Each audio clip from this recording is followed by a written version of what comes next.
జీవనదాత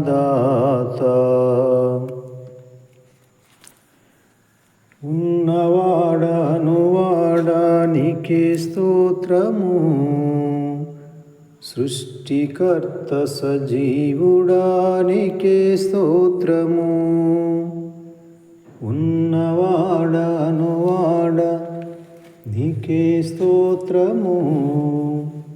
సృష్టికర్త సజీవుడా నీకే స్తోత్రము. స్తుతి చేయుట నాకు ఎంతో శోభస్కరము. స్తుతి చేయుట నాకెంతో శోభస్కరము. స్తుతి స్తుతి స్తుతి స్తుతి ఆరాధనా. హల్లెలూయా హల్లెలూయా ఆరాధనా. ఆరాధన చేతును అన్ని వేళలా,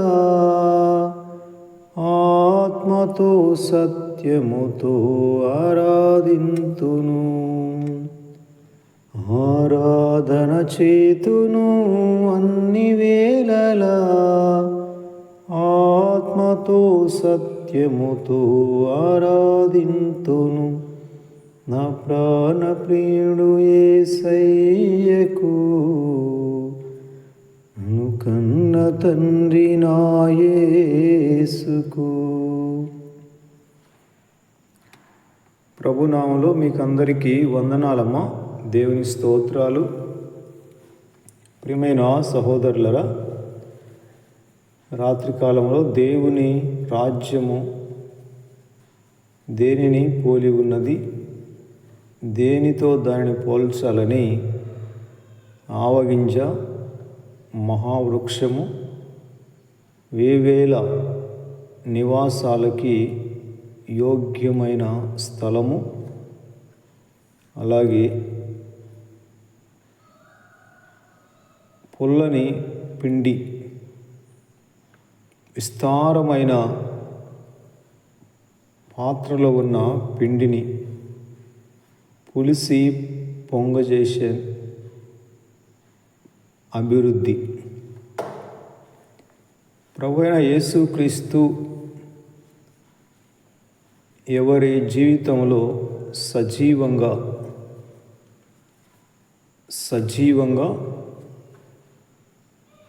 చిగురిస్తుంటాడో వాళ్ళ జీవితాలు వారికి ఇష్టం ఉన్నా లేకపోయినా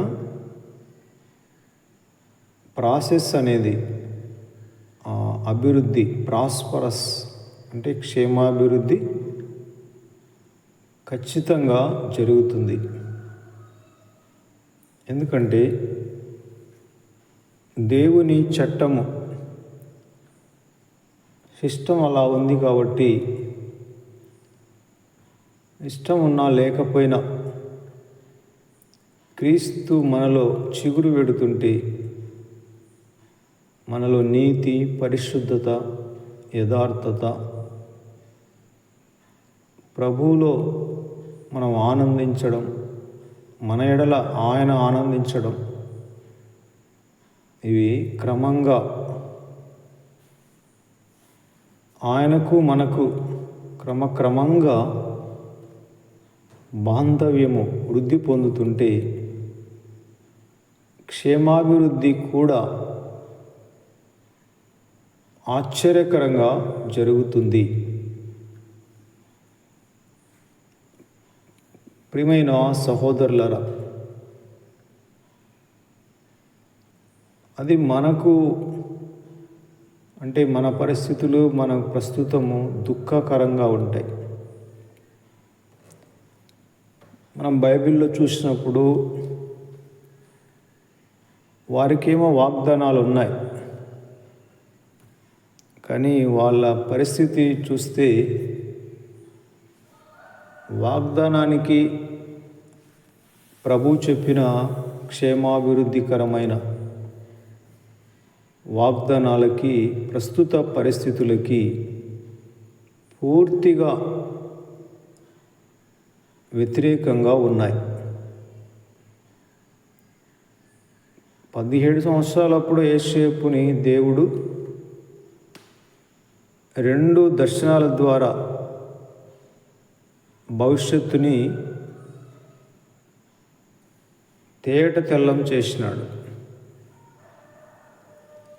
వాగ్దానాలేమో బాగున్నాయి, కానీ యోసేపు జీవితమే ఆ తర్వాత తలకిందులైపోయింది, తికమక అయిపోయింది. 30 ఏళ్ళ వరకు ఫరో తనని అంతఃపురంలోకి పిలిచి ఆ మనుష్యుడవు నీవే,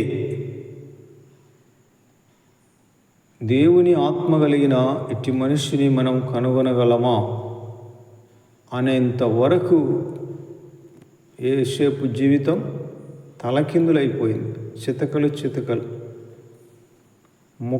ముక్కలైపోయింది. ముక్కలైపోతే గాక ప్రభు వాగ్దానం నెరవేరదా? గెత్సెమనే తోటలో ప్రభువును పట్టుకోవడానికి వచ్చిన ప్రధాన యాజకుల దాసులలో ఒకతను మల్కు అనే అతని సీమోను పేతురు చెవి తెగ నరికితే, ఆ ముక్క కింద పడితే ప్రభు వంగి తెగిపోయిన ఆ చెవి ముక్కను తిరిగి అతికించలేదా? ప్రియమైన సహోదరులారా, వాగ్దానాలేమో అద్భుతంగా ఉన్నాయి, దర్శనాలు, దేవుని ప్రణాళిక. పరిస్థితులు చూస్తే ముక్కలు చితకలైపోయాయి. ఆ 13 సంవత్సరాల యోసేపు జీవితంలో నిరీక్షణకు ఆధారము లేకుండా జీవితమే గందరగోళం అయిపోయింది. నిరీక్షణకు ఆధారమే లేదు. కానీ యోసేపుని ఆ మనుష్యుడవు నువ్వే సమస్త ధాన్యమును సమకూర్చాలి, ఆ పని నువ్వే చేయాలి, ఫరో కంటే కొంచెము తక్కువ వాడిగా, ఫరో అంతటి వాడిగా కూడా, అంటే ఈక్వల్ ఉన్నతమైన స్థానానికి యోసేపు హెచ్చింపబడ్డాడు. అది ఆ సమయాన్ని యోసేపు కూడా ఊహించలేదు. యోసేపు కూడా ఆశ్చర్యపోయాడు. ఎప్పుడో 17 సంవత్సరాల వయస్సులో తనకొచ్చిన ఆ దర్శనం ఏ విధంగా నెరవేరుతుందని యోసేపునకు కూడా అర్థం కాలేదు.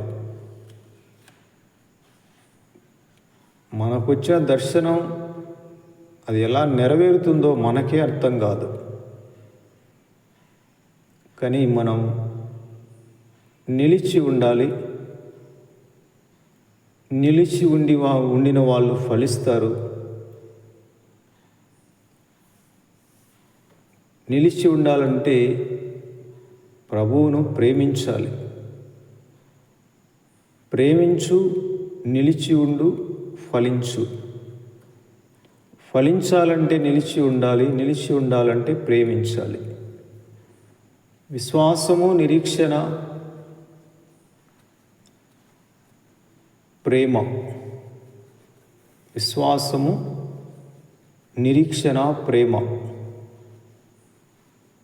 విశ్వాసము ఒక్కటే కాదు, విశ్వాసానికి నిరీక్షణ జత కలవాలి.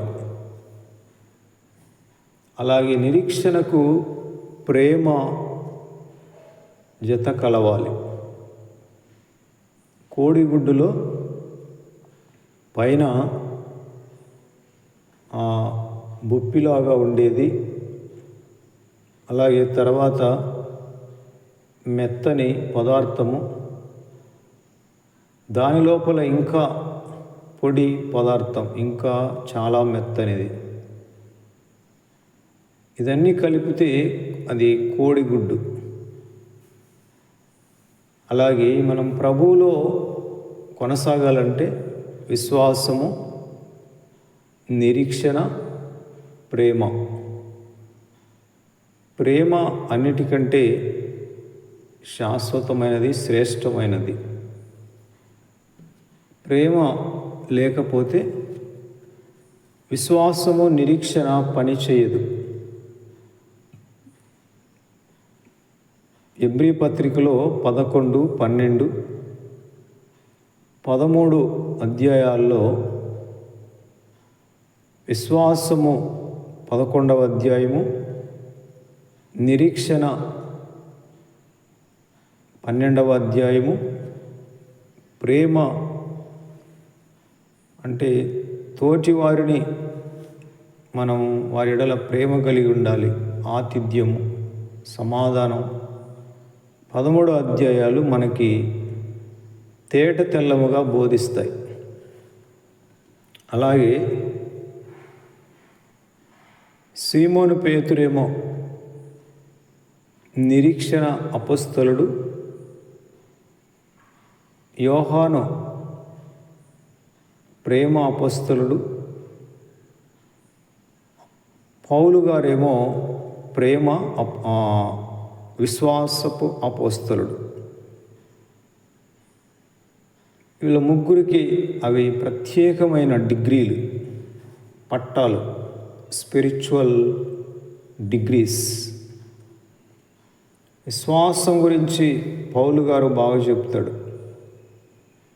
ప్రేమ గురించి యోహాను శిష్యుడు బాగా చెప్తాడు. నిరీక్షణ గురించి పేతురు గారు బాగా చెప్తారు.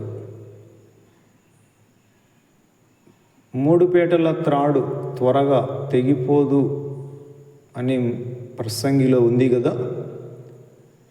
3 పీటల త్రాడు ఏంటంటే విశ్వాసము, నిరీక్షణ, ప్రేమ. విశ్వాసము, నిరీక్షణ కనుమరుగైపోయినా ప్రభువును గనుక మనం ఆయన ప్రేమను ఎరిగి ఉంటే మనము చెరిగిపోము. అలాగే ఏం అర్థం కాకపోయినా, పరిస్థితులంతా గందరగోళం అయిపోయినా ఆయన ప్రేమను ఎరిగిన వాళ్ళు అట్లే ఇంకా మౌనంగానే అట్నే ఇంకేం మాట్లాడకుండా మూగల మాదిర మౌనంగా ఉంటారు. ప్రేమ నిత్యం నిలుస్తుంది, శాశ్వతమైంది, శ్రేష్టమైనది.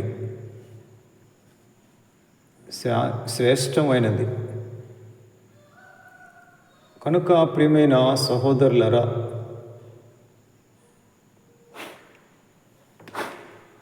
ఏసేపు విశ్వాసము, నిరీక్షణ చితకలైపోయినా తను నీతిని, పరిశుద్ధతని వదిలిపెట్టలేదు.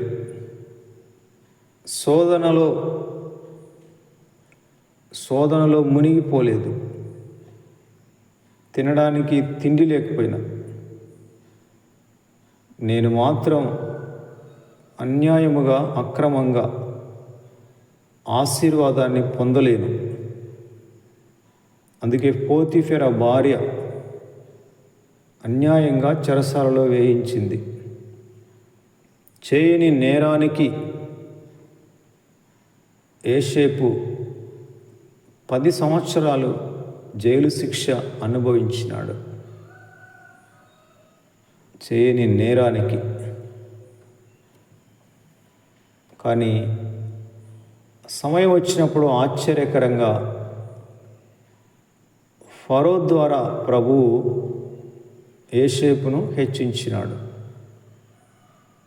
అలాగే ఇంచుమించు 70 సంవత్సరాలుగా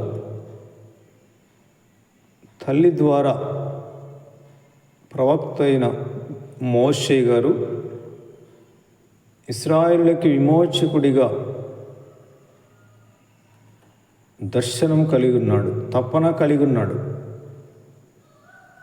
కానీ ఆ సమయం వచ్చేసరికి పూర్తిగా ఏమాత్రము తనలో విమోచకుడను అన్న మాట ఉత్సాహం లేదు. నా వల్ల కాదు, నేను మాట్లాడలేను, ఇంకొకరిని ఎవరినైనా చూసుకో ప్రభువా, వేరే వాళ్ళను పంపించండి, 40 సంవత్సరాలు అయిపోయింది ఇప్పుడే నాకు గొర్రెలు గాయబట్టి, నాకేమో 80 సంవత్సరాలు వచ్చినాయి. 40 ఏళ్ళప్పుడంటే ఏమో నా చేత అవుతుంది అనుకున్నాను, కానీ ఇప్పుడు 80 ఏళ్ళు వచ్చినాయి. నాకు కుటుంబం ఉంది, నా వల్ల ఏమవుతుంది, నేను గొర్రెల కాపరిని. ఫరో అంతఃపురంలో ఉన్నప్పుడు ఆ ఉత్సాహం, ఆ ఉల్లాసం, ఆ చురుకుదనం, ఒకవేళ అప్పుడేంటి నేను సాధించుదునేమో, కానీ ఇప్పుడు నాలో ఏమీ లేదు. నా వల్ల కాదయ్యా, నేను మాట్లాడలేను, నేను నత్తుని. గొర్రెలు కాసుకునేవాడు అరివీర భయంకరమైన ఫరో సామ్రాజ్యాన్ని ఏం చేస్తాడు? అసలు ఫరోతో మాట్లాడడానికి నేనే పాటి వాడను, నేను నత్తివాడిని. కానీ చూసారా, ఆ సమయంలో మోసే ప్రవక్తకి ఎటువంటి ఉత్సాహం లేదు, ఇష్టం లేదు.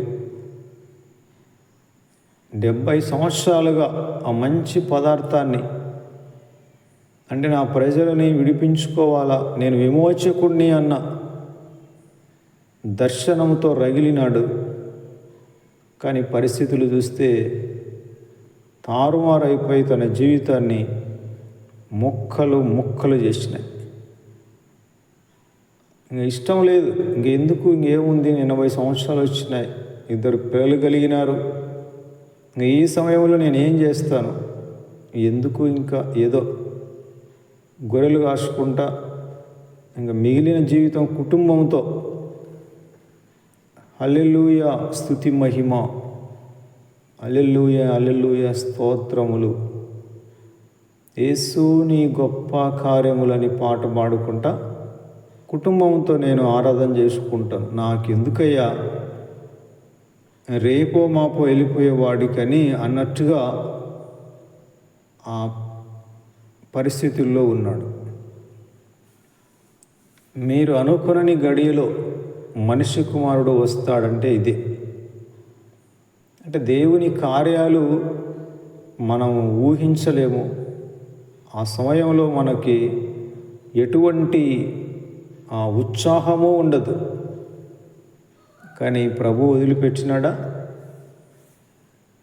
ప్రభు మరీ బ్రతిమాలుకున్నట్టుగా మొత్తానికి యోసేపును, మోషేని ఐగుప్తునకు వాళ్ళ అన్నని తోడు చేసి పంపించాడు.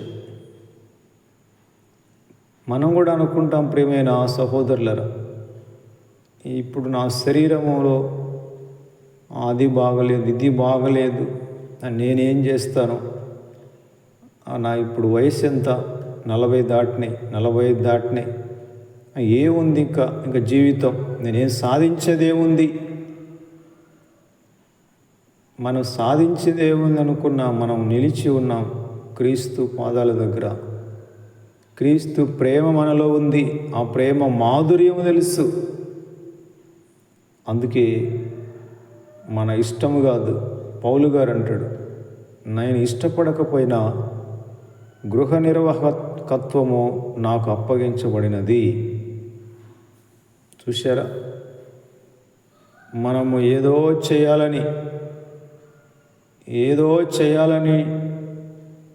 ఎగిరి పడడం కాదు, కానీ మనం క్రీస్తునందు నిలిచి ఉంటే, మీరు నా యందు నిలిచి ఉండండి, అప్పుడు మీరు బహుగా ఫలిస్తారు.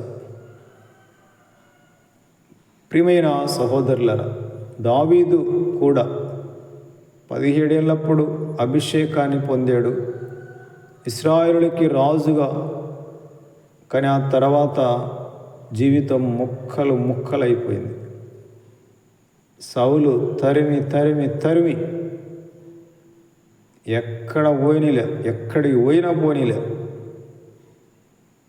ఇంకా ఎప్పుడు చచ్చిపోతానో, అయ్యో నా ప్రజలకు దూరంగా, నా దేవుని మందిరానికి సన్నిధికి దూరంగా అన్యుల దేశాలలో నేను చనిపోకుందునుగాక అంటాడు. బ్రతికి రాజయ్యేది ఎట్లన్నా కానీ ముందు నేను అన్యుల ప్రాంతాలలో చనిపోకుండా దేవా నన్ను కాపాడని ప్రార్థన చేసుకుంటున్నాడు. ఏ సమయంలో, ఏ అనుకునని గడియలో సౌలు వచ్చి నన్ను చంపేస్తాడో అన్నట్లుగా నా ప్రభు సన్నిధికి దూరంగా, నా దేశానికి దూరంగా అన్యుల ప్రాంతాలలో నేను మరణించకుందునుగాక అని ప్రార్థన చేసుకుంటున్నాడు. అసలు రాజయ్యే సమయం వచ్చేసరికి దావీదు ఎక్కడో దాగి ఉన్నాడు, బయటికి రాలేదు, దాగి ఉన్నాడు. అక్కడ సౌలు మరణించినాడు, జోనాతాన్ మరణించినాడు, చాలామంది సైనికులు మరణించినారు. ఇంకా ఇశ్రాయేలుకి రాజు లేడు. కానీ రాజుగా అభిషేకించబడిన దావీదేమో దాక్కొనున్నాడు భయపడి. అందుకే ప్రజలు, లక్షల మంది ప్రజలు, సైనికులు దాగి ఉన్న దావీదు దగ్గరికి వెళ్ళారు. దావీదు అన్నాడు, మీరు ఎందుకు వస్తున్నారు బాబు? నన్నేమైనా పట్టుకొని బంధించి సౌలుకి అప్పగించడానికి వస్తున్నారా? సమాధానంగా వస్తున్నారా? వాళ్ళంటారు, సమాధానంగానే వస్తున్నామయ్యా, నువ్వే ఇశ్రాయేలుకు రాజువి, ఇశ్రాయేలుకి రాజువి అన్నాడు. కనుక ప్రియమైన సహోదరులారా, దావీదుకు అర్థం కాలే, నేను రాజు ఏంటయ్యా, సౌలు ఉన్నాడు కదా, నా ఓటు వాడు రాజు అవుతాడా? నువ్వే రాజు అని ప్రజలే, లక్షల మంది ప్రజలు బలపరిచినారు, తోడుకొని వచ్చినారు, బలవంతంగా రాజుని చేసినారు. చూశారా? దేవుని వాగ్దానం ఆ దైవజనులకి నెరవేరడానికి వచ్చినప్పుడు వాళ్ళ పరిస్థితి, మానసిక పరిస్థితి. ప్రియమైన సహోదరులారా, మనం నిలిచి ఉంటే, మనకిష్టం ఉన్నా లేకపోయినా ప్రభు చిత్తం, ప్రభు వాగ్దానం అనేది అది నెరవేరుతుంది. ఆవగింజ మహావృక్షంలాగా చిన్న కొంచెము పొల్లని పిండి పెద్ద 100 లీటర్ల పిండినైనా పులిసి పొంగ చేస్తుంది. అది మన ఆధీనంలో లేదు, అది ఆయన ఆధీనంలో ఉంది. మనం ఏంటంటే స్టిరప్, నిలిచి ఉండాలి, నిలిచి ఉండాలి. నా యందు మీరు నిలిచి ఉండండి, అప్పుడు మీరు బహుగా ఫలిస్తారు. ఓవర్ నైటే జీవితాలు విప్లవాత్మకంగా మార్పు పొందుతాయి, క్షేమాభివృద్ధిని సంతరింపజేసుకుంటాయి. కనుక ప్రియమైన సహోదరులారా, ఉదయకాలంలో పరిశుద్ధాత్ముడు మనతో అంటున్న మాట, స్టిరప్, నిలిచి ఉండు, నిలిచి ఉండు, నీవు బహుగా ఫలిస్తావు. ఇక్కడ ఈ సమయంలో ఉదయకాలం ప్రభు సన్నిధికి వచ్చిన మీరంతా కూడా బహుగా ఫలించి, ఆ బహుగా ఫలించినట్లుగా స్థిరమైన బుద్ధి, నిలకడ క్రీస్తునందు మీకు కలుగునుగాక, మీరు బహుగా ఫలించుదురుగాక. ఆమేన్. అందరికీ వందనాలమ్మా. ప్రార్థన చేయండి.